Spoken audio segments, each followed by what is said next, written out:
এক রাতেই জীবন বদলে গেল হাজারো মানুষের। ঘুম থেকে উঠেই দেখলেন ঘরের ভিতরে পানি। গত ৪৮ ঘন্টায় শুধুমাত্র ফেনী জেলাতেই বৃষ্টি হয়েছে ৫৩০ মিলিমিটার, যা গত ১০ বছরের মধ্যে সর্বোচ্চ। ভারতের মেঘালয় ও আসামে ভারী বৃষ্টির কারণে বাংলাদেশের নদ নদীতে পানি বেড়ে বিপদসীমার অনেক উপরে গিয়ে উঠেছে।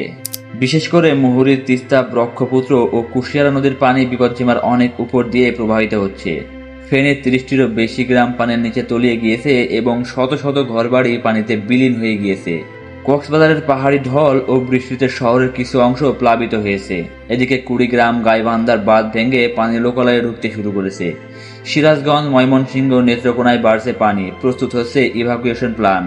আমার বাড়ির দোতলায় পানি ঢুকে গিয়েছে, খাবার পানি নেই, বাচ্চার ওষুধ নেই। এটি ফেনীর এক বৃদ্ধার কণ্ঠের কান্না।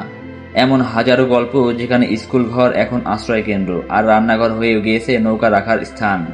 বাচ্চারা স্কুলের বই ফেলে বাঁচার লড়াই করছে। বৃষ্টিরও বেশি জেলা প্লাবিত হয়েছে, প্রায় ৪ লক্ষাধিক মানুষ ক্ষতিগ্রস্ত। ১৩০টিরও বেশি আশ্রয়কেন্দ্র খোলা হয়েছে বিভিন্ন জায়গায়। সেনাবাহিনী, ফায়ার সার্ভিস, রেড ক্রিসেন্ট সক্রিয়ভাবে উদ্ধার কাজ চালাচ্ছে। বিদ্যুৎ, ইন্টারনেট সবকিছু বিচ্ছিন্ন অনেক এলাকায়।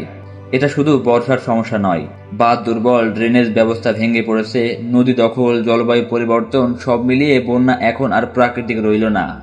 বিশেষজ্ঞরা বলছেন, বাংলাদেশ যদি এখনই পরিকল্পিত নদী শাসন, শহর পরিকল্পনা আর দুর্যোগ ব্যবস্থাপনা না করে, আগামী ৫ বছরে বন্যা ভয়াবহতায় রূপ নেবে।